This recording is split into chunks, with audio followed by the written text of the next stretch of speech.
Welcome to Books on Air, the podcast that tells the story behind the book. It includes insights from authors about how they compose their work, what inspires them, and what they hope you'll take away from their book. Here's your host for this episode of Books on Air, Suzanne Harris.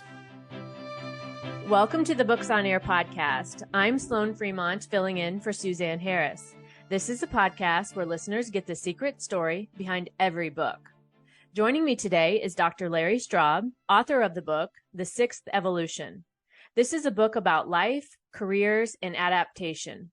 It's a realistic look at what is to come in the coming decades, as well as how to best position ourselves and our careers to survive and even prosper in such environments. Larry, I want to welcome you to the Books on Air podcast. Well, thanks for having me, Sloan. So let's start out by telling the audience just a little bit about yourself and what led you to write your book, The Sixth Evolution.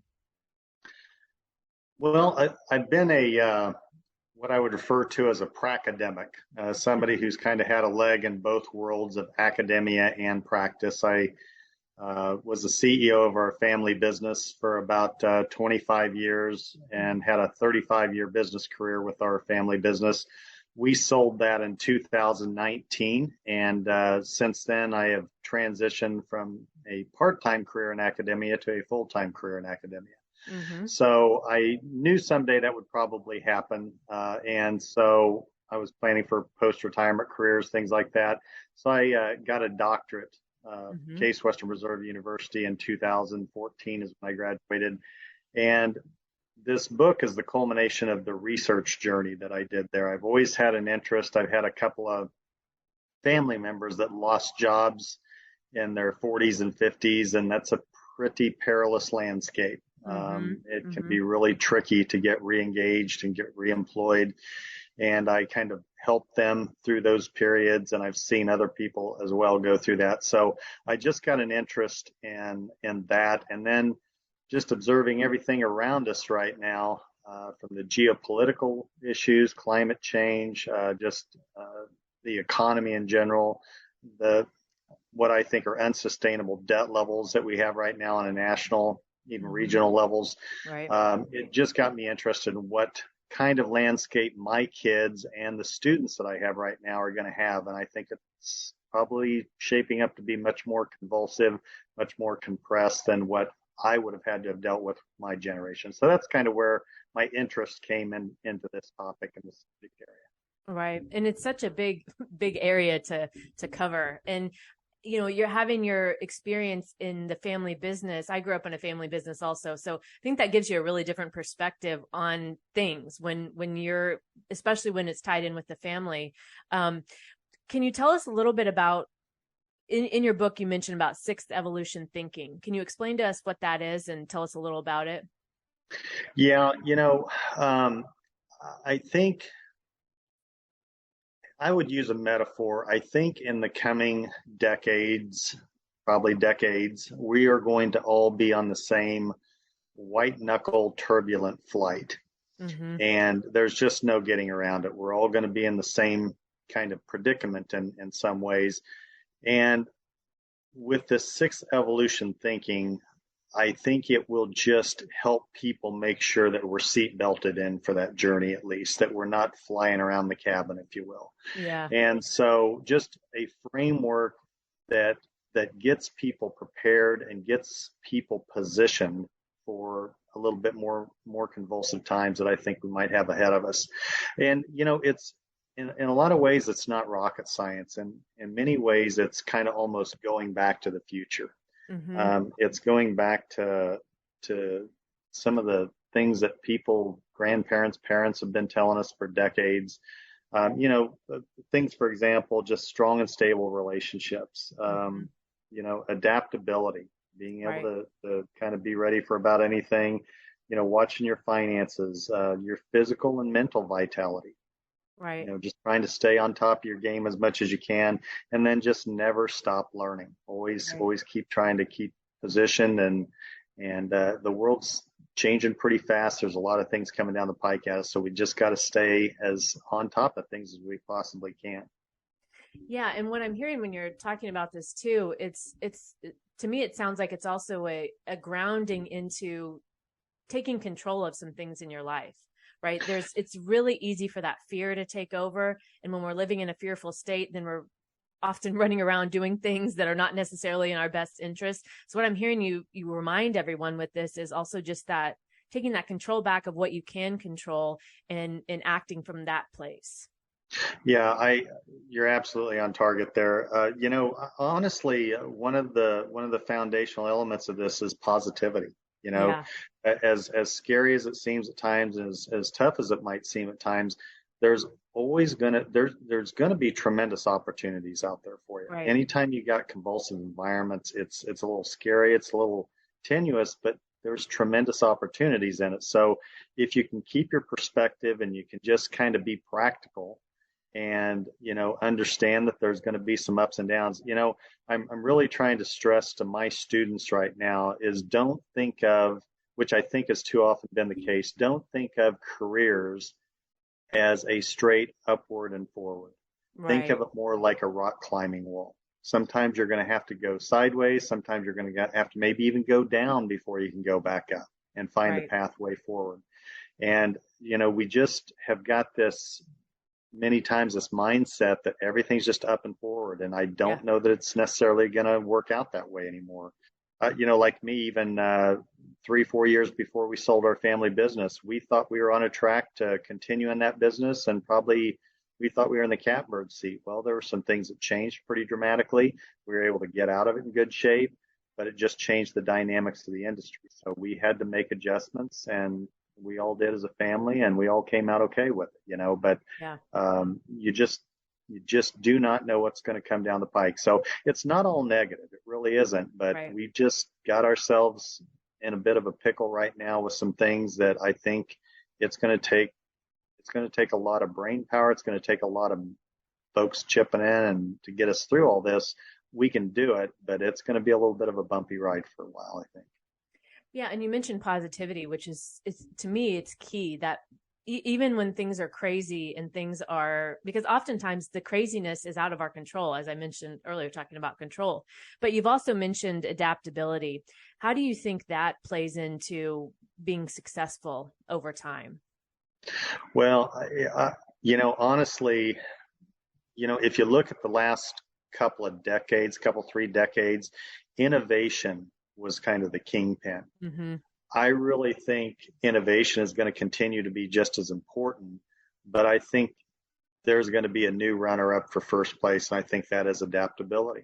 Yeah. Just being able to be practical enough to understand that, once again, things aren't always going to be up and forward. Be practical enough to understand that you're going to take some hits every once in a while, but being positive enough and being able to adapt. And adaptability is a skill, just like anything else. You can learn to be adaptable, and so research it a little bit. Find out the ways that you can make yourself, your life, your career more adaptable. For instance, with me, I always knew what ended up happening could happen with our business and our industry. Right. I knew that probably when it did happen, it was going to be at one of the worst points for me, which it was. I mean, I was about 59 when we sold our business. Mm-hmm. So that's pretty late to have to be restarting a career and things. Well, my adaptability came from, I got my doctorate. I kept my education going. I taught for 35 years in a part-time fashion as adjuncts in different universities. I didn't have to do that, but I knew that gave me an alternative pathway. And I think that's going to be one of the biggest keys for people, is to have those alternate pathways, to where you don't have all of your eggs in one basket, to where there's other things that you can do. And, I just always positioned my life for that. And so when it ended up happening, it was a little scary. It's a little scary to be in your late 50s and being on the job market really for the first time. But it worked out. I mean, I was able to punch through it, and I was able to find a really good, fulfilling career that I'll probably do. My health holds up, hopefully at 80s plus. I just love what I'm doing right now. And I really, really enjoyed teaching and enjoyed trying to spread all this as much as possible. So that adaptability, I think, is going to be an absolute must. And I think it's going to be a key in the coming decade or so. Yeah. And the adaptability, the other thing about that is, as you mentioned, that we often think of our career being a straight path and forward. as I've went through the past 20 some years in jobs that I've had, we often think we're going to stay the same. And so we have this vision that we need to go forward in the mindset we are today.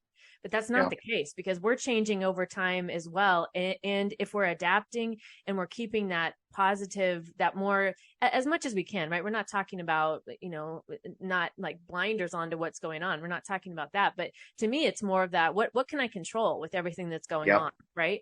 And you mentioned that about keeping your, the things that you did over your career with the teaching at part-time, things that you were interested, you kept going with that.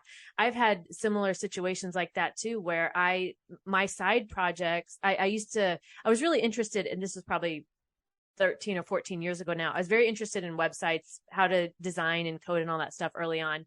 And long story short, I did a lot of practicing, playing around, and that actually led me into a consulting career. It was the things I did on the side that actually led me to, it's been 12 or 13 years now that I've been doing that as my full-time income. And the interesting part about that, and whenever I tell that story, it's almost as if people don't believe me, because they're like, you didn't go to school? You didn't? No, I have no formal IT training. I learned what I learned. I taught myself, and the rest of it, as you're saying, I adapted. I kept trying even when I failed. And it's been a wonderful experience to live life in that way, rather than feel like I had to follow some path, some predetermined path, because that's maybe how society thinks it should be done. So I think that's so key. Yeah, I totally agree with you. That one of the best things we have out there right now is there's just, they think they term them and they call them side hustles, right? Yeah. Oh, yeah. There are so many great quote unquote side hustles out there right now. I tell students all the time, I like to go after work every once in a while, go grab a drink at a bar and just kind of catch up on emails and unwind a little bit. And I love just sitting at the bar talking to bartenders. And I tell my students, I talk to these bartenders that are up there, I said, this is something that somebody ought to do at least once in their life for a year or two, because you can always do it. You can always find a job. You can do that anywhere in the world, anytime. Yes. And what a great thing to learn and to have as a foundation. If your hours get cut back or work, or things get a little tough at work, or you're between jobs or something like that, you've always got something you can go out and do. That's my teaching has always been that for me through the years. I could always find a part-time little gig at a university and graduate level or undergrad, whatever, and help pay for vacations, help pay for the kids' colleges, just any number of things. So I just think I just firmly believe in multiple pathways, multiple income streams. Just everything you can learn to make yourself more valuable is just going to position your life that much better moving forward. I 100% agree. And I think that is that willingness to do that for yourself. Also, you show yourself so many things that you didn't think you were capable of when you start doing these kinds of things, side hustles, whatever you want to call it. But it's more, to me, it's always been more than just maybe the income about it. It's been, what am I learning about this? Like, wow, this is opening up something completely different for me. And I'm actually doing that now with what I do on these podcasts, and moving over into like voice work and stuff. And that's not something I've ever done. I'm learning about it. I've been taking lessons about it, but it's really fun. It's fun also, right? There's that side of things when you're doing something out of maybe your day-to-day job, you get to experience other things that are exciting and fun that bring joy to your life, rather than just going through the drudgery of a day job. Yeah. One other thing I would just mention, again, this book, it's a little heady to try to write this book and to bring all this together, because it's dealing with some things like, that they're a little heavy, it's looking at a potential future that doesn't always look as bright as maybe, where we've been in the past.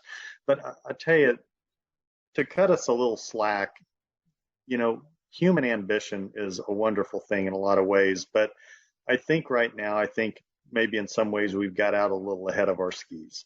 We have spread our wings. We've just got so much ambition right now. Technology, travel, everything around us. We have just been able to move so fast, and we have